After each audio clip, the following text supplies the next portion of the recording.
आज का हमारा टॉपिक है एट्रीब्यूट क्लोजर या क्लोजर मेथड भी बोलते हैं। तो एट्रीब्यूट क्लोजर क्या होता है, कैसे काम करता है, आज की वीडियो में हम लोग कंप्लीट डिस्कशन करने वाले हैं। सबसे पहले इसका डेफिनेशन देखते हैं। Let X be the attribute set of relation R set of all possible attribute which are logically functionally determined by X is called attribute closure of x.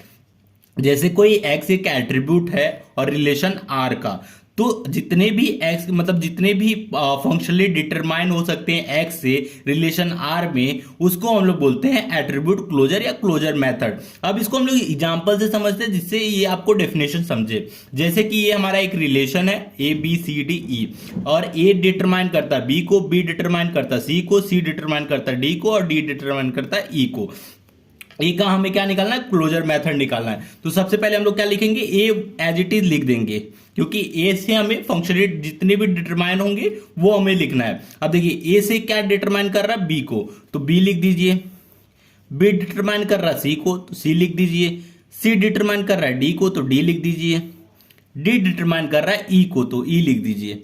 अब देखिए इतने इसने ए से हम लोग कितना डिटरमाइन किया, ए बी सी डी ई, और रिलेशन क्या हमारा ए बी सी डी ई, मतलब कितने हो गए, 5 लेटर हैं और 5 लेटर इधर भी है, मतलब ए सबको डिटरमाइन कर रहा है। अब बी का क्लोजर मेथड निकालते हैं। बी को एज इट इज पहले लिख दीजिए जो है, फिर बी से देखिए बी को सी डिटरमाइन कर रहा है, सी को डी डिटरमाइन कर रहा है, और डी डिटरमाइन कर रहा है ई को, तो लिख दीजिए। अब सी का एज इट इज जैसे हमने निकाला वैसे सी का भी निकालिए। सी एज इट इज लिख दीजिए। सी किसको डिटरमाइन कर रहा है, डी को, तो डी लिख दीजिए। डी डिटरमाइन कर रहा है ई को, तो ई लिख दीजिए। अब इसका भी क्लोजर हो गया। अब डी का देखते हैं। डी को एज इट इज लिख दिया, और डिटरमाइन कर रहा है ई को, तो ई को भी एज इट इज लिख दिया। अब बचा ई, तो ई को कोई डिटरमाइन ही नहीं कर रहा, तो ई को एज इट इज बस लिख देंगे। और इन सारे के हमने क्या किया, क्लोजर मेथड निकाल दिया। अब हमने दूसरा भी एक रिलेशन लिया है जिसका नाम है A B C D E F, और ए बी डिटरमाइन कर रहा है सी को, बी सी डिटरमाइन कर रहा है ए डी को, और डी डिटरमाइन कर रहा है ई को, सी एफ डिटरमाइन कर रहा है बी को। और हमें निकालना क्या है, ए बी का हमें क्लोजर मेथड निकालना है।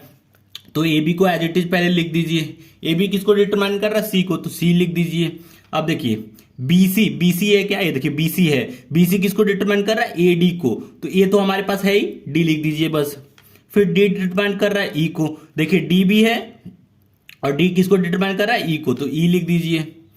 अब सी एफ, देखिए सी है लेकिन एफ नहीं है, दोनों जब मिक्स रहेंगे तभी हम बी को डिटरमाइन कर सकते हैं। अगर सी है अब एफ नहीं है तो हम लोग बी को डिटरमाइन नहीं कर सकते। तो इसलिए बस इतना ही हो गया। ए बी का closure method A B C D E है। अब बी सी का सेम एज इट इज लिख दीजिए, पहले बी सी। अब देखिए बी सी किसको डिटरमाइन कर रहा है, ए डी को, तो ए डी लिख दीजिए। फिर क्या बचा, डी, डी को किसको डिटरमाइन कर रहा है, ई को, तो ई लिख दीजिए।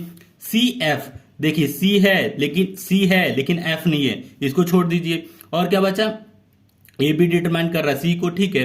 अब कितना हो गया हमारे पास, 4 5 हो गए, और हमारे पास कितना है, 6, मतलब एफ बस नहीं डिटरमाइन हुआ, तो इसको एज इट इज ऐसे लिख दीजिए। बीसी का जो भी हमारा क्लोजर मेथड है वो ये है। अब डी का भी सेम एज इट इज लिख दीजिए। डी को एज इट इज लिख दिया। डी का किसको डिटरमाइन कर रहा है, ई को, तो ई लिख दीजिए। और कुछ है क्या, नहीं है। तो ये हो गया हमारा क्लोजर मेथड ऑफ डी। तो ये था एट्रीब्यूट क्लोजर। तो क्लोजर मेथड अगर आपको समझा हो तो प्लीज वीडियो को लाइक और हमारे चैनल को सब्सक्राइब जरूर कीजिएगा।